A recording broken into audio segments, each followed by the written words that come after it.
Vote বয়কটের সিদ্ধান্ত থেকে সরে দাঁড়ালেন লক্ষ্মীছড়ার খাসি জনগোষ্ঠীর জনগণ। ভোট বয়কটের সিদ্ধান্ত থেকে সরে দাঁড়ালেন লক্ষ্মীছড়ার খাসি জনগোষ্ঠীর জনগণ। পশ্চিম কাটিগড়ার বড়াইল পাহাড়ের পাদদেশে অবস্থিত লক্ষ্মীছড়া খাসিয়াপঞ্জির জনগণ পঞ্চায়েত ভোট বয়কটের ডাক দিয়েছিলেন ডিলিমিটেশনে তাদের গ্রামকে দুভাগে বিভক্ত করার জন্য। গতকাল বিজেপি রাজ্য কমিটির সদস্য সুব্রত চক্রবর্তী এবং গুমরা বাজার সমিতির প্রাক্তন সভাপতি অনিল দাস পুঞ্জিতে গিয়ে খাসি লোকদের সঙ্গে দেখা করে তাদের অভিযোগ শোনেন। ভোটের পর তাদের সমস্যার সমাধানের আশ্বাস দিলে ভোট বয়কটের সিদ্ধান্ত থেকে সরে দাঁড়ান পুঞ্জির জনগণ। এ ব্যাপারে পুঞ্জির হেডম্যান মার্শেল ধার, ইলান্ডিয়া ধার, সুব্রত চক্রবর্তী এবং অনিল দাসরা সংবাদ মাধ্যমে বিস্তারিত জানান। Bureau report, Barak vision. 11 তারিখে আমরা ভোট বয়কট করার আমরা সিদ্ধান্ত লইছিলাম যে আজকে আমরা সবে মিলিয়া আবার আমরা ভোট বিদ্র করতে চাইলাম, কারণ আমাদের প্রাক্তন জেলা পরিষদ বিজেপির নেতা যে সুব্রত চক্রবর্তী কাকু তান আমাদের সঙ্গে আইয়া পুঞ্জিতে আসার পরে আমাদেরকে একটা বিশ্বাস দিয়েছে যে উনি আমাদের যে বুথ যেটা ভাগ করা হয়েছে এই বুথ ইলেকশনের, এই পঞ্চায়েত ইলেকশনের পরে উনি আমাদের বুথগুলা সব এক বাটের মধ্যে আনার চেষ্টা করব, সবার সাথে যোগাযোগ করিয়া। আর আমরা এই বিশ্বাস করিয়া আজকে আমরা ভোট বয়কটটা আমরা বিদ্রোহ করছি।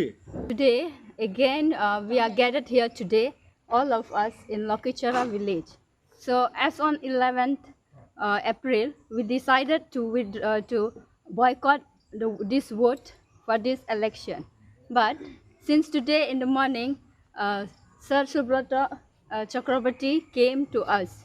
So, as per his discussion, since we have already discussed along all the village members, they have decided, and we all have decided, for this time we are going to withdraw the vote.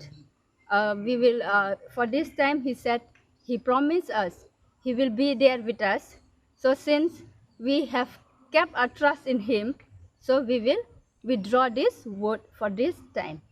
আজকে মানে ভোটটা মানে বা বিদ্রোহ করা হবে, কারণ যে আমাদের যে সুব্রত কাকু বলছেন যে এইগুলা যে তোমাদের যে অনেক মানে ভোটগুলা যে 2-3 ভাগ করা হয়েছে, তাহলে এই ভোটটা মানে আমি একসঙ্গে মানে আনার চেষ্টা করবো। তাই কারণে আমরা আজকে যে সকালে বেলা এখন 9-10 ঘটিকার সময় এখন বর্তমানে আমরা এই ভোটগুলা বিদ্রোহ করেছি। লক্ষ্মীছড়া খাসিয়াপুঞ্জি গ্রামটি বিগত দিনে মহাদেবপুর গাঁও পঞ্চায়েতের সঙ্গে ছিল। টেলিমেডিসিনের পর লক্ষ্মীছড়া খাসিয়াপুঞ্জিটা গুমরা গাঁও পঞ্চায়েতের অন্তর্ভুক্ত হয়েছে। আমরা আজ থেকে প্রায় 15 দিন আগে একটি সংবাদে দেখলাম যে এই লক্ষ্মীছড়া 150টা ফ্যামিলি রয়েছে এবং প্রায় 400 ভোট রয়েছে। সেই 100টা ফ্যামিলিকে যে পঞ্চায়েত ভোটার তালিকা প্রকাশ পেয়েছে, দেখা গেছে যে 2টা ওয়ার্ডে ভাগ করা হয়েছে। ইভেন এমনও দেখা গেছে যে একটি ঘরের মধ্যে হাজব্যান্ড একটি ওয়ার্ডে, ওয়াইফ একটি ওয়ার্ডে। লক্ষ্মীছড়াবাসীর সঙ্গে আমরা কথা বলেছি, ওনারা আমাদেরকে খুব গুরুত্ব সহকারে আমাদের কথা শুনেছেন।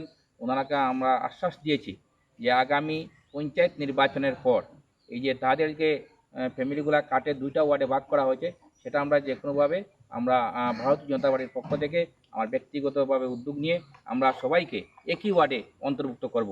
সেই আশ্বাস পেয়ে ওনারা যে কথা বলেছিলেন সংবাদ মাধ্যমের কাছে যে এবার পঞ্চায়েত নির্বাচন তারা ভোট বয়কট করবেন, আমার আশ্বাস পেয়ে ওনারা আমাকে বিশ্বাস করে ওনারা ভোট বয়কট প্রত্যাহার করেছেন।